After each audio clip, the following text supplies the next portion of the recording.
Hello, my name is Tracy. I work here at the WP Holman Clinic at the Launceston General Hospital. Welcome. Today I'll be showing you around the clinic and the two main treatment areas, chemotherapy and radiation therapy. I'll also introduce you to some of the staff who will care and treat for you. Come with me. Hi, Trace. Hi, Caroline.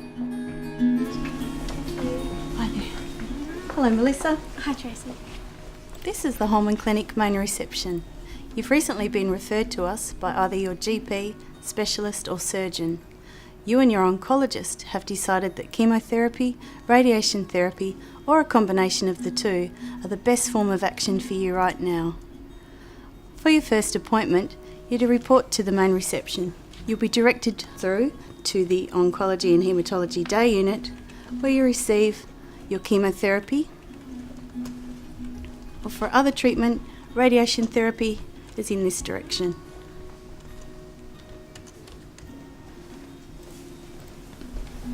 Okay, come with me. I've got someone I'd like you to meet.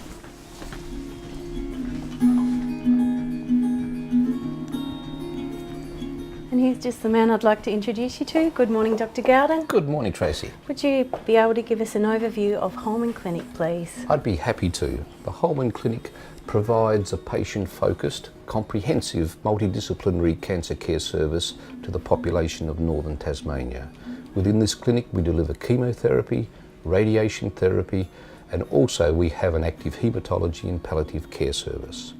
But it's not all about doctoring. We also have within the clinic lots of allied health professionals that look after the whole care of the patient. In particular, we have social workers, dietitians and chaplains. What do you take into account when deciding the best treatment options? That varies from patient to patient. Treatment is individual and really depends on the type of tumour, the stage of the tumour, the age and medical status of the patient, and indeed what the patient wishes in that particular situation. Do you see patients that receive more than one form of treatment? Yes, more and more we're using combined treatments, so combined radiation therapy and chemotherapy together, and the two work generally better to improve the outcome. Do doctors see patients regularly throughout their treatment? These are intensive courses of treatment and therefore we regularly see our patients both within chemotherapy and radiation therapy, not just to assess how things are going, also to answer any particular queries the patient or the carers may have. If a patient has a concern but doesn't have an appointment, how is this best addressed? The easiest way for that to be addressed is for the patient to contact the radiation therapist or the chemotherapy nurse that's handling their care on that day. Thank you so much for your time. That's an absolute pleasure. Have a good weekend. We're going to head on around to radiation therapy now. Brad's waiting there to show us around.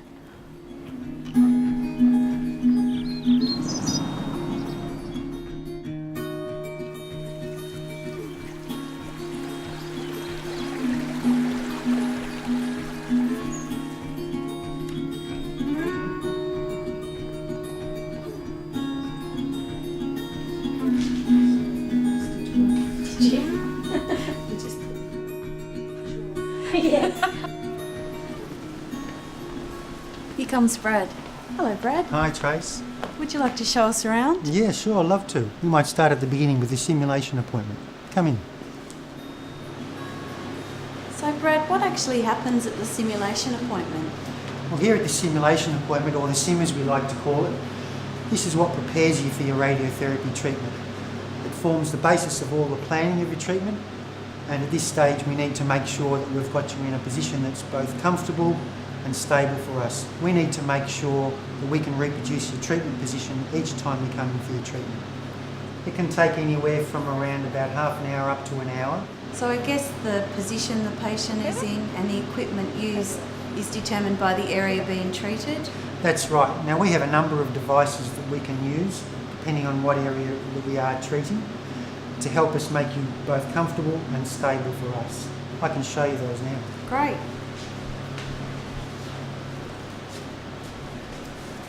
So this, for instance, if we were treating your chest, we need to make sure that your arms are up and out of the way. We'll be supporting your arms here. Your head might be resting in the headrest here, and your hands clasping your wrists up here. To make sure that you're nice and comfortable, we can put a bolster under your knees just to help take the strain off your back. If we're treating your head and neck area or somewhere around there, we can make a mask. And this is tailor-made specifically for you. So this is going to fit you exactly. It helps keep you nice and still for the treatment, but it shouldn't be uncomfortable at all. So once we've determined a nice comfortable position, we will be drawing some lines on you with an oil-based pencil. It's a blue pencil that can come off quite easily. We also use some permanent markers that are around about the size of a pinhead to help us line you up for the treatment itself. The treatment's personalised for your body and your treatment, so everything is done around you. So what happens next is we do the scan itself.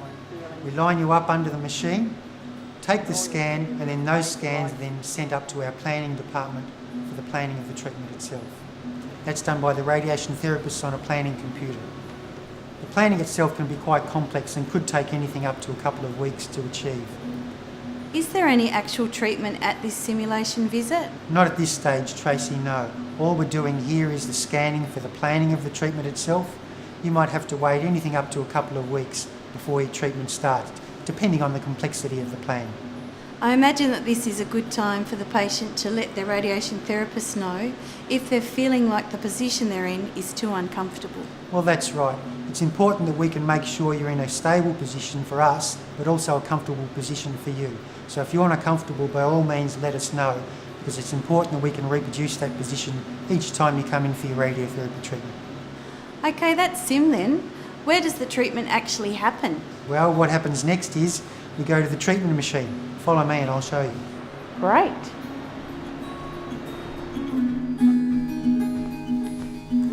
G'day, Lindy. Hi, Trace. Hi, Lindy. Hi, Brad. So, Brad, this is the radiation therapy reception area. That's right. This is where you'll come to check in for your radiation therapy treatment. Here we've got our main waiting room area. Feel free to bring along any of your family and friends if you'd like to. Down here we've got our transit lounge.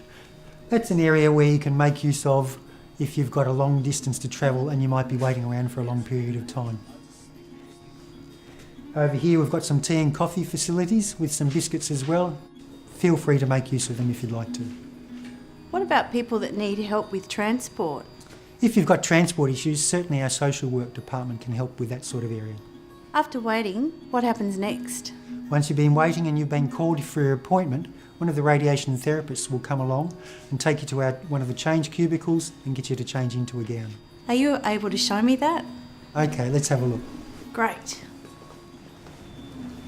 So this is our change room, where we'll ask you to change into one of our gowns, just like this one. And we'll also give you a bag that you can put the gown in when you finished your treatment today. When you take it home, just remember to bring it in each time you come in for your treatment. When you're changed, we'll get you to have a seat on our chairs just over here, and when the radiation therapists are ready, they'll call you through to the treatment machine. Are you able to show me the machine? Yeah, sure. Let's go and have a look.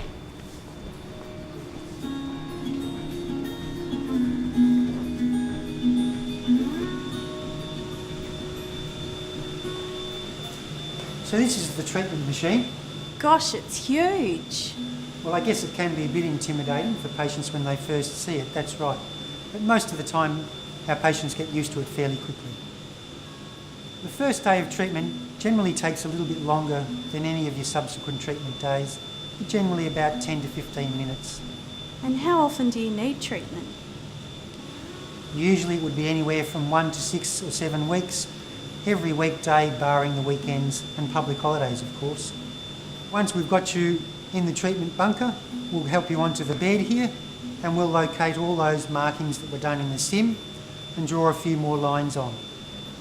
We'll then line you up under the machine using the lasers and get you into position for your treatment.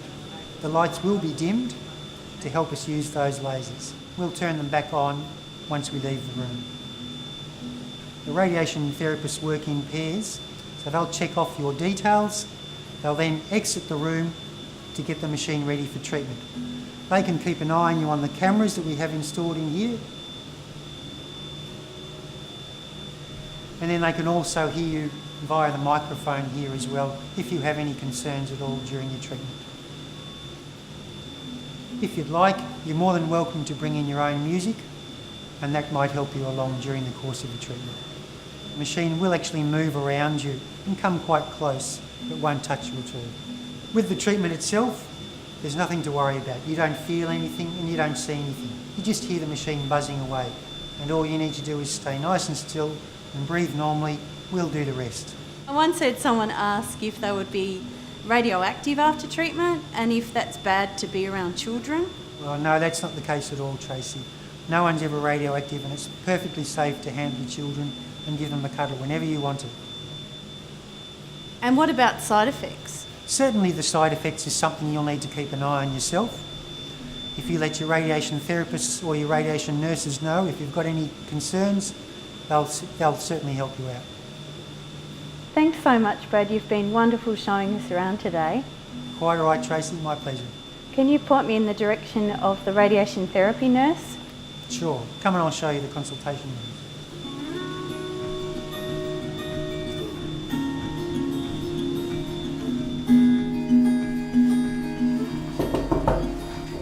Hello. Hi Tracy, how are you? Well, thanks. Carolyn's one of our radiation therapy nurses, and she'll see you after your first treatment. Isn't that right? That's right, Tracy. So, what happens during that first consultation? Well, we like to see the patients for probably about half an hour of their time. We like to know what medications they're on, what food supplements they're on, any allergies that the patients may have, and it'd be a really good idea if the patients could bring a list of their medications in, because it's important for us to know what they're on, and any other significant medical illnesses that they may have prior to their cancer. Depending on where the patients are actually having their radiotherapy, depends on what kind of side effects are discussed. Are there other support services you refer people to? Oh yes, Tracy, we have a wonderful referral system here in the hospital, and we have, for an example, we have our nutrition department, which we have a dedicated dietitian here at the clinic, and they see the patients on their first day of treatment, and then we work out when they need to see them again, which is a very important service. We also have a pastoral care service, which is very, very beneficial for those patients that require that. We also have a social work department. We've got lots of people that help everyone. They're an invaluable part of our team here at the Holman Clinic. How often do you see patients? We see the patients every day if we need to, but ideally we see them once a Monday, just to ensure that they've had a good weekend and if there's anything they need. And then we actually have 3 radiotherapy nurses here full time, and our hours are 8:30 to 4:30. So if ever you need to see us, we're here, and you can also contact us on the phone. We'll give the patients our direct number on the first day of their treatment. And our receptionist is very good as well. She can always track us down. And what about if you become unwell outside of clinic hours? Well, we'd advise you to contact your GP, or if you could go to your nearest accident and emergency department. Should patients bring a carer or family member with them for that first consultation? I actually think it's really important that you bring a family member or a carer, someone that you feel comfortable with, because sometimes another pair of ears is of great benefit. I think everyone here just works as if the patients are a member of their own family, as in we treat you as if you were our mother, our father, or a brother or sister. Thanks so much for your help, Carolyn. It's a pleasure, Tracy. Let's go to chemotherapy. That's where I work.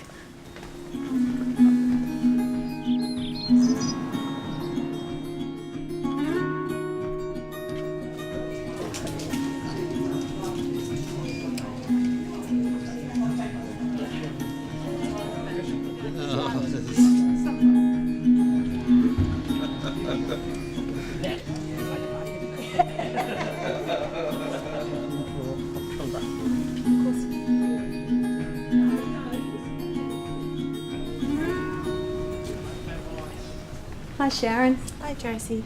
This is the chemotherapy reception desk where you will arrive and check in for your treatment.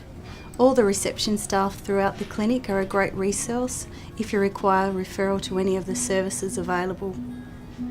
When you arrive, you will be directed through to a treatment chair. Hi Trace. Hi, Sarah.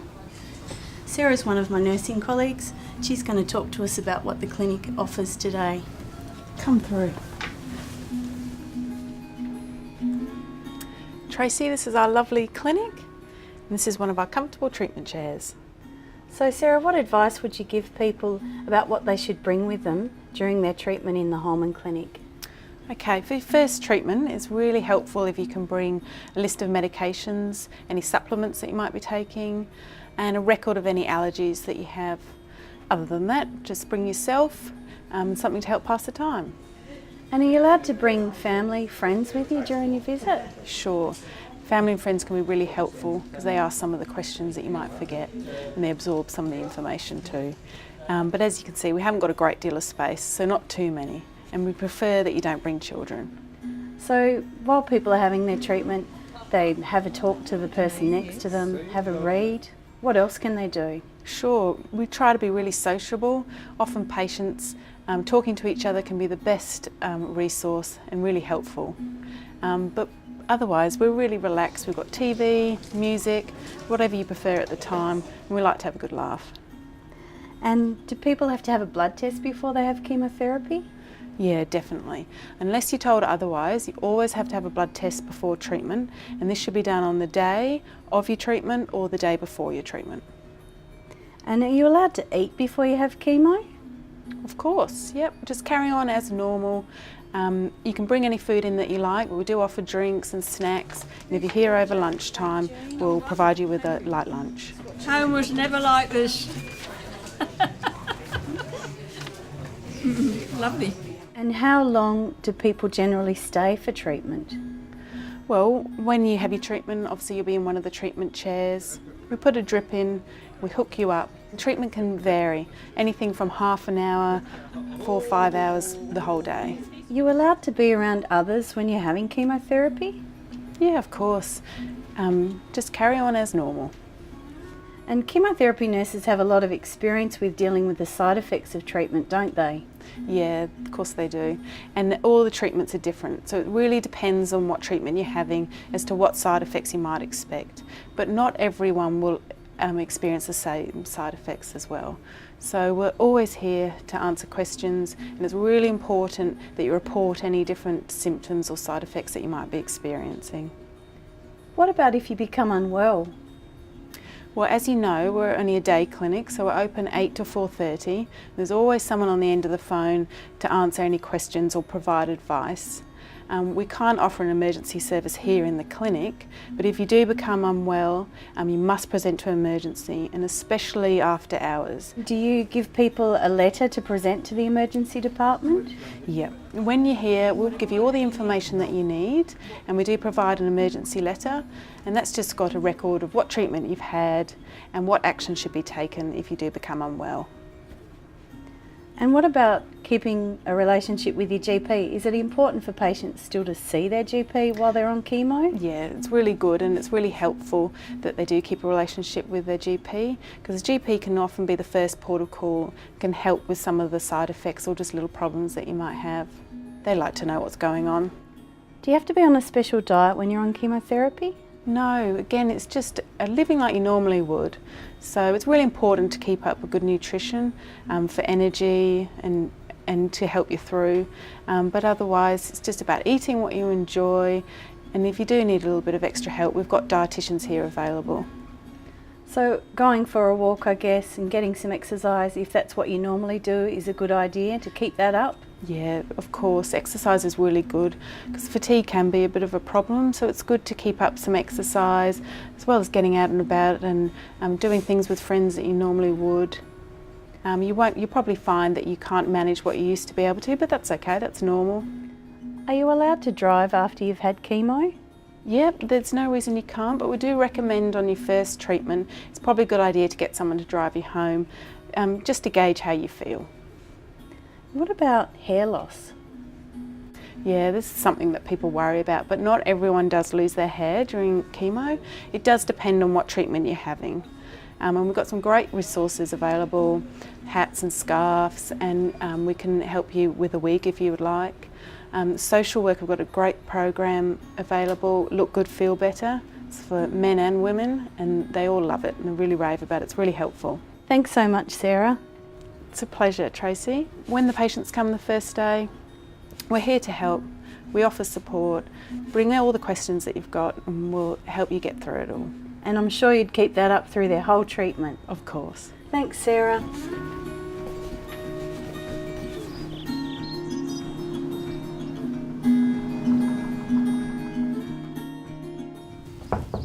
Good morning, Dr. Sainer. Trace, how are you going? Well, thank you. I was wondering if you had some time to have a chat to us about what your role is here in Holman Clinic. Sure, no problems. So, can you tell us about what you do? Well, I'm the palliative care physician. I'm one of the two palliative care physicians at the hospital, and I spend quite a lot of my time working in the Holman Clinic here. We do a lot of treatment for cancers in this unit, and we realise that treatment is not always curative, and so a lot of the management of issues that I'm involved with is looking after people who have got situations which we can't cure but who have symptoms who need looking after anyway, and so we're looking at the caring side of things rather than the curing side of things. How do you help patients? Well, I see a lot of patients with a number of symptoms, both physical, emotional, psychological, and I work as part of a complex team made up of social workers, nurses, occupational therapists, physiotherapists, pastoral workers, who look at all aspects of the patient, not only their physical environment, but also their family environment, their emotional environment. So your primary focus is to provide ways for patients and families to make the most of their lives whilst being treated. Yes, definitely. We look at improving the quality of life. That's really what we are aiming at. We look at the whole environment that the patient actually is living in, and we endeavour to get positive input from all aspects of that environment so that we can make this experience a positive one. So how important is the role of carers and family? Absolutely vital. I think without the carers and family, people would end up in hospitals, and that's not where they want to be. They want to be at home with their friends, with their families, doing the things that they normally do. And so what we hope to do is to set goals where people are able to achieve what they want to do. So what's the best way to arrange a review with you? I can be seen here at the Holman Clinic or in the community or in the hospital. I see patients in all those areas. We, in the palliative care service, take referrals from anybody who's connected to the patient. So we can get referrals from nursing staff, from doctors, from GPs, the staff here in the clinic. Thank you so much for your time this morning. Have a terrific weekend. Good to see you. Thanks.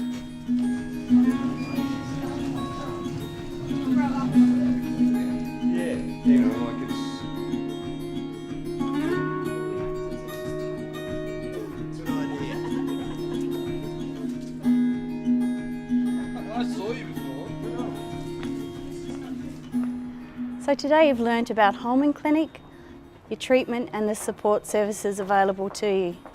But most importantly, you've met some of the team who've been taking care of you during your treatment. Right? Right. Okay, back to work.